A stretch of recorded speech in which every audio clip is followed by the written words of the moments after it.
Hey YouTube, it's your girl lasheavibez coming in with another video, and I have a special guest.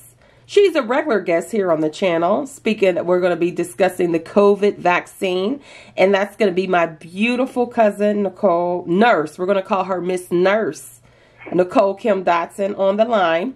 If you haven't checked out the videos, I will leave. We did 2 other videos when COVID first initially hit, and then also we discussed around Thanksgiving holiday tips, very great holiday tips for being around loved ones during the holiday season. So in this particular segment, everyone is aware, and there has been so many discussions about the COVID vaccine.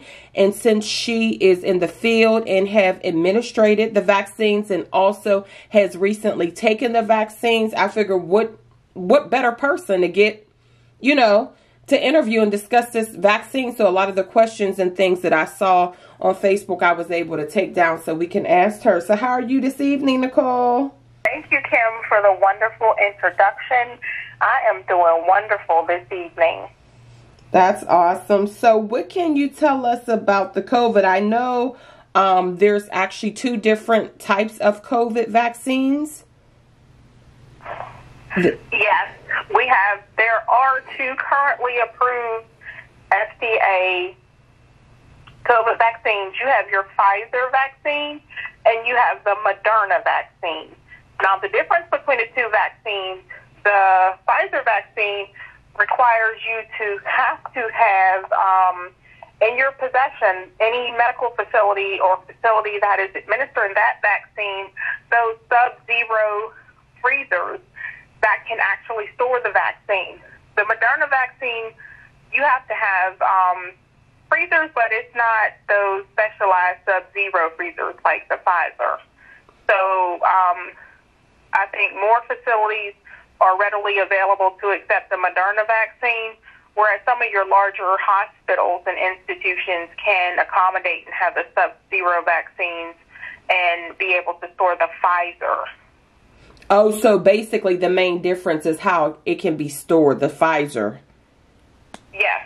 Okay, but both do the same thing? Do they both have the same things inside of them? I mean, do they both, include the same chemicals or meds or whatnot? Yes, pretty much in reference to the derivatives in what's the makeup of each vaccine. They both have what's necessary within the vaccine for you to be able to build immunity and become immunized to fight off the vaccine. Have you come in contact with someone that might be infected? But one thing I do want to say that if you're allergic to eggs, the vaccine does not have eggs within it. So if you have an allergy to eggs, you wouldn't have to worry about the vaccine having eggs that sometimes is present in some of the traditional vaccines that we receive. Oh, like the flu vaccine? I mean, I don't take any of those, but the flu vaccine, does that have something with eggs in it? Yes, that might be one of the vaccines you can receive that may have one of the components within the vaccine might include eggs. And There are some people that are allergic to eggs. So, right, that's just interesting. To let you know, for either vaccine, the Pfizer or the Moderna, they do not contain eggs as one of the components. And which one did you prefer? I know you were saying you had a preference. So, between the 2, I received the Pfizer vaccine. I actually, have been trying to take my vitamins. I drink Gatorade to keep up my electrolytes and stay hydrated. And before I received the vaccine, I had taken Tylenol. And with taking the Pfizer vaccine and just keeping hydrated and pre-medicating with Tylenol, I didn't have any symptoms. And that was with the first vaccine. Last Friday, I received the second vaccine, no symptoms. I did have maybe an hour after receiving the vaccine, it felt like I might have been getting a mild headache. But again, I had taken the Tylenol. So over the last 5 days since I've received that vaccine, I've had no side effects, no problems at all. And I will truly and honestly let you know that previously, initially when I was receiving the flu vaccine, when they started making it to be a requirement for healthcare workers, I got really sick after taking that vaccine. Yeah, see, that's why I never took them. About 5 days after taking the flu vaccine, I felt like I had the flu. That's what I heard. I barely even lift my head off the pillow. But again, with the Pfizer COVID vaccine, I've had no side effects. Nothing like I had after taking the flu vaccine initially. Now, do you think that depends on if an individual is healthy? Because I have seen some cases where I've seen people's faces look like they took a stroke. I've also seen people say that they got extremely ill, dizzy, numbness in hands. And I'm going to read something from one of my Facebook friends that recently got the vaccine. He said, the vaccine gave me lots of body aches, especially my lower back. Fatigue, I feel fine, just body soreness. It should be going by tomorrow, especially the arm you get the shot in. And he said sore with a whole bunch of exclamation points. Did you experience a lot of soreness in the arm that they gave you the shot in? Yes, actually that was the only symptom that I had. And actually it was with the first dose of the vaccine. I don't know if anyone's ever received a tetanus shot. Sometimes with the tetanus shot, you can have that extended soreness in your arm for a couple of days. It was similar to that. But again, just taking a couple of doses of Tylenol, I was fine, even with the arm soreness after receiving the vaccine.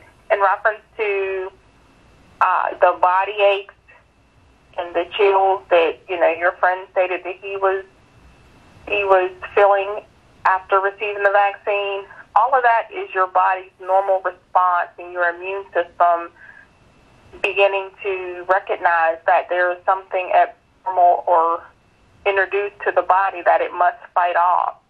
So I've been told of severe cases in reference to rashes that people have gotten after the vaccine, to chills and a slight fever, and also, you know, those that have stated that they had body aches and fever, just as your friend had, and, you know, after 24 to 48 hours, it was gone. But there have been cases known that has occurred with some individuals with receiving the vaccine. It just depends. Everybody's immune system is different, and everybody's body responds differently.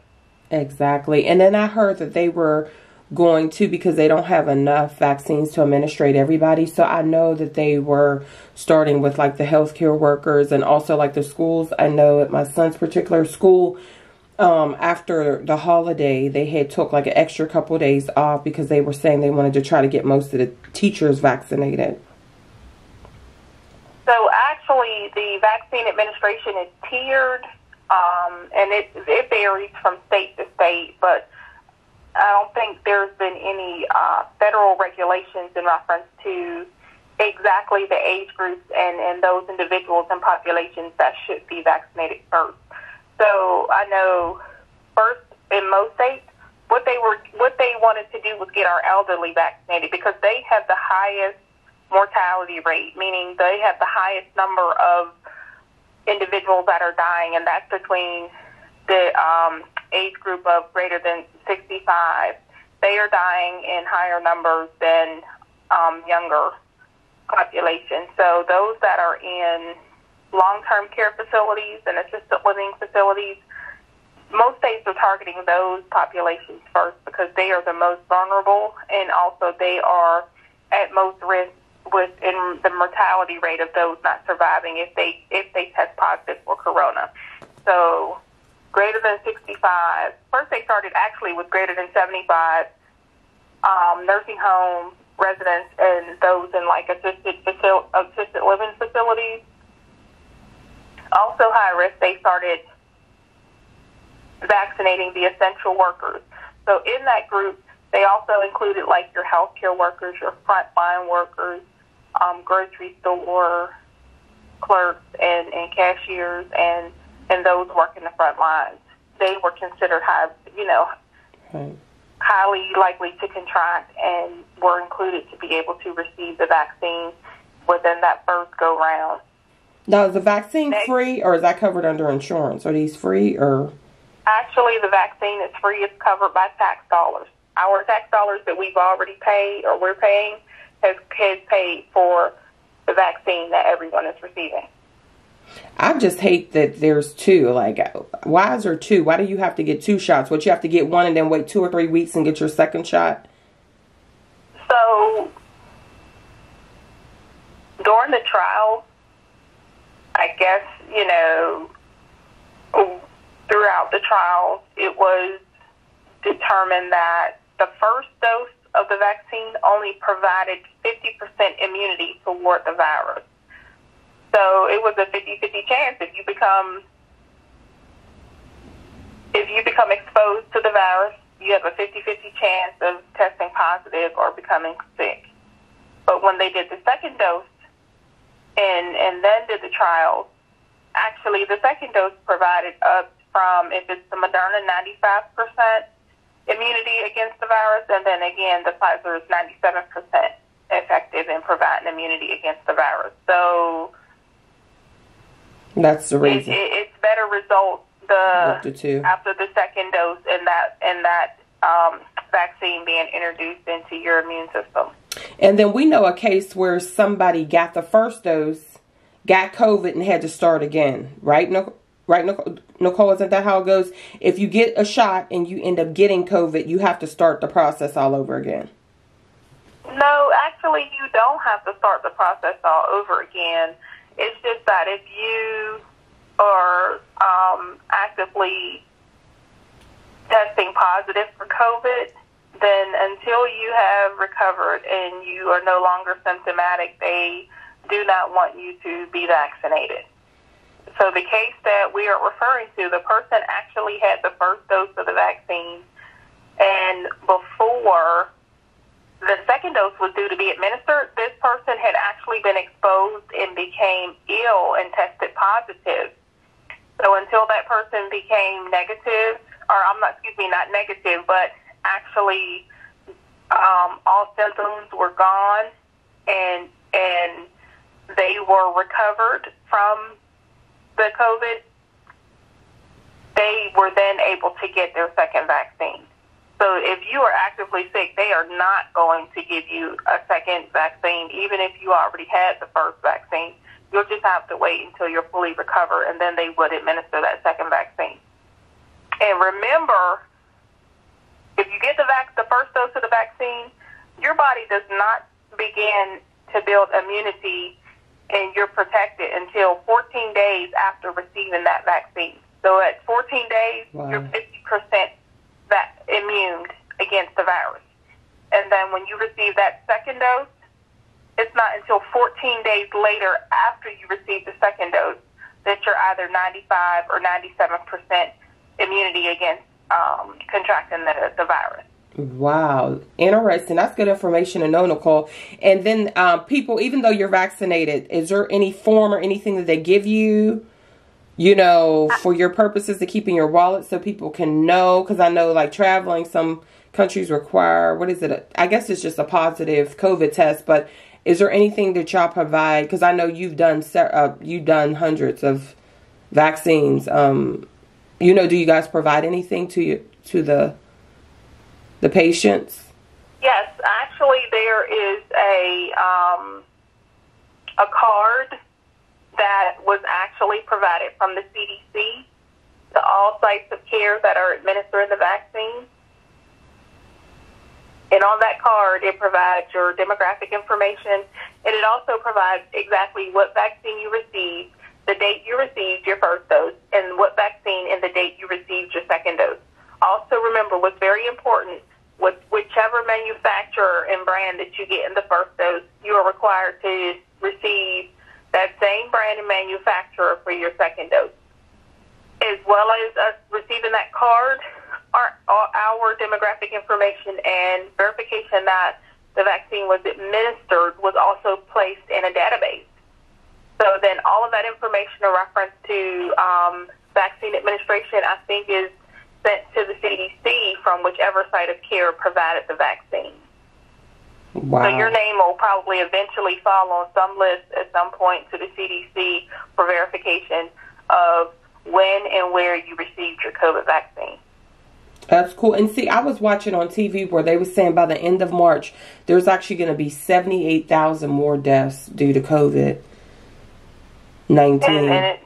Yes, and then they have this new variant strand that's going around, and that variant strand, they are stating now, is much more highly contagious than the current COVID virus that has been circulating and being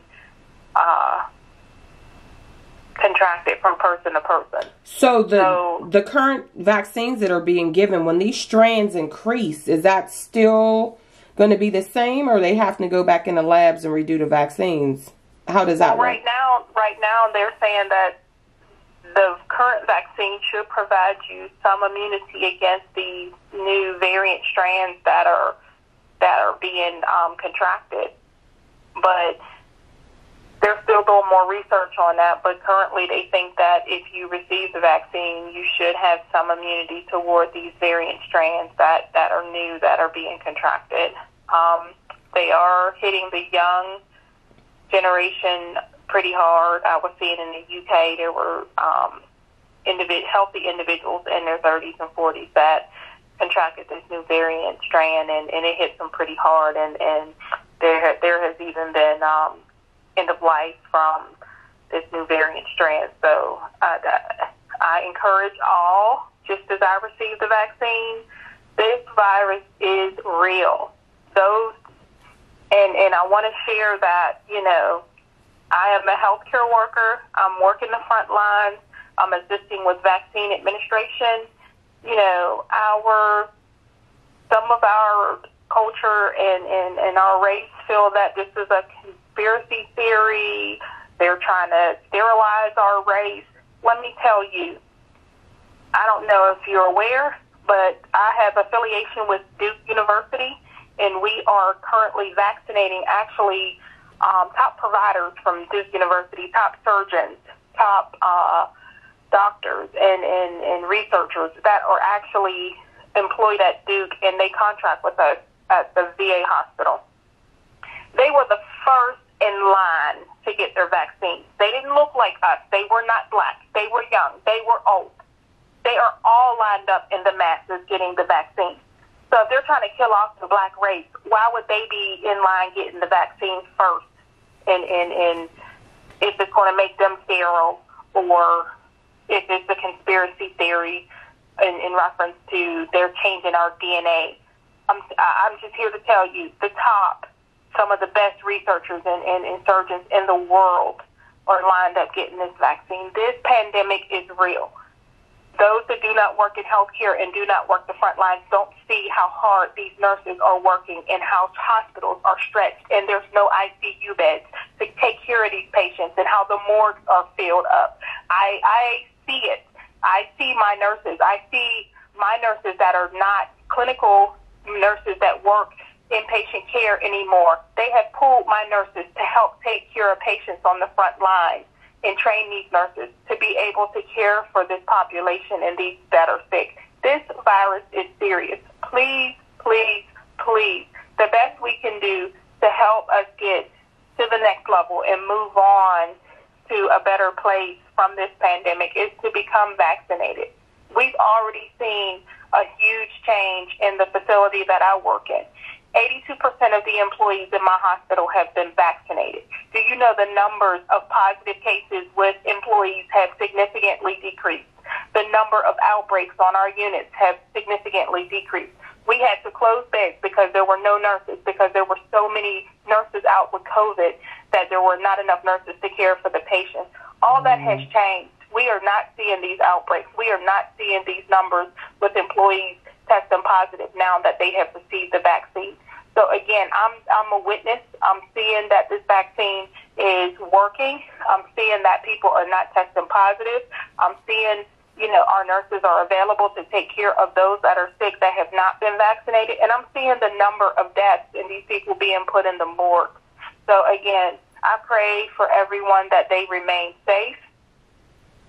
They hopefully listen and consider becoming vaccinated, because I know personally all too many people who have dealt with death and dying from this pandemic. It may not hit you personally in your immediate family, but trust me, I know close friends and others that have buried loved ones due to this pandemic, and otherwise of individuals that may have not likely lost life, but because of the COVID and quickly deterioration of multi-body systems, that unexpectedly people are dying.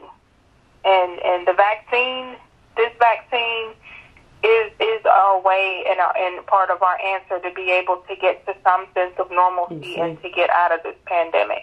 What about for the children? What about for the kids like 10 and under, or the babies? So in reference to children and babies, the numbers for their mortality in reference to death is very, very low. Actually, children carry the coronavirus before even the pandemic because they're so touchy and they love to hug and they love to kiss. And you know, there's very limitations in the area. They don't care. They're not germaphobes. So kids they're carriers of coronavirus even before this was the pandemic. So kids, and then their immune systems are much, much healthier.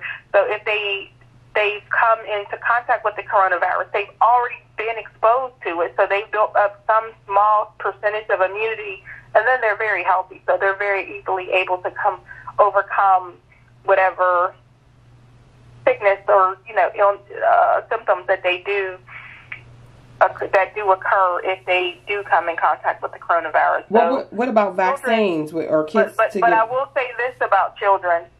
Children can frequently have minimal symptoms and be asymptomatic, but the problem is they carry it home. They give it to mom, they give it to dad, they give it to grandma. And those are the ones who do not have the healthiest immune systems. They have chronic illnesses that their bodies aren't the healthiest in their systems to be able to fight and have the immunity necessary to build up to fight off this virus. Right. Good information. Nicole, is there anything else that you would like to add? Let me see if I have any other questions. No, I think I pretty much asked you everything. If anyone has any questions for Nicole, please feel free to leave them below. I will leave this on several different social media sites. If you have any questions, I'll make sure that they definitely get answered. But again, she's always full of knowledge, and we'll keep you guys updated because I hear the vaccine is a big thing. People are even stealing. They're even stealing the vaccines to administrate to their families. So I wanted Nicole, to come on and shed some light, because there is a lot of fear on taking this vaccine, and especially giving it to, the younger kids. So if the children, would they also have to do, they would have to do the 2 shots as well, right? Yes, currently, there's only 2 approved vaccines. Again, that's the Pfizer and the Moderna vaccines, and both require 2 doses of the vaccine for administration, and it's 21 days apart between when you would need to receive each vaccine. And I did want to add, through vaccine administration and me assisting the operations for vaccine at my current hospital, there have been several pregnant women who have even come, and I mean, they're like 2nd and 3rd trimester. You can definitely tell they're pregnant, coming to get the vaccine. They talk to their OB providers, and if they're not high risk and they're, they have no reason and no potential complications that can occur from receiving the vaccine, even the OB providers are encouraging healthy pregnant women to get this vaccine. I know, I've seen it with my own 2 eyes. People that I know that are pregnant have gotten both doses and they have been fine. So I've seen multiple stories on television where the mom and the baby contracted COVID and were both hospitalized. The baby was discharged home with dad and family, and the mom stayed in the hospital for several weeks still fighting COVID if they survived. So again, if you're pregnant, think about, the end result. You want your trophy. You want to be healthy. You want to be able to deliver your child and enjoy that moment. But again, if you become positive with COVID and to save your child, they have to induce labor, and, you know, you and your child are hospitalized fighting this virus, and then your child gets to go home and you're too ill. And when you leave, you're too ill and symptomatic and still recovering, that you can't enjoy childbirth and being a new mom. So just think about that. And those that are expecting, those are conversations to have with your OB provider. I want to thank you so much, Nicole, for always dropping the knowledge on this channel. Thank you. We appreciate all your knowledge and willing to share information. Every time we speak and we do these YouTube videos, I learn a wealth of information. Again, if you have any questions for her, please feel free to leave them below. Is there anything lastly that you would like to add for viewers who may still be on the fence about getting the shot, the vaccine? The only thing I can say is, you know, we all have choices, but if you just think about if you contracted the virus and God forbid you didn't survive, who would hurt the most? So I say that to say I took the vaccine not only because I'm a nurse, but because I took it for my daughter who needs me to be here for her. I took it for my sister. We just lost our mother recently. She needs me. My nieces and nephews need me. My family needs me. So it's bigger than just, you know, what my beliefs are. I want to be here next year and beyond, to be here and be supportive to my family. So that's something else to think about in reference to the elderly that you're around and those that you love, that you want to be around as well. Wow, that's deep. Thanks so much, Nicole. Again, I want to thank all the listeners. And if you have any questions, again, please feel free to leave them below. You heard it here first, dropping the knowledge here on the lasheavibez channel. Be sure to rate, comment, share. Please share with your family and your loved ones and subscribe. And I will catch you in my next video.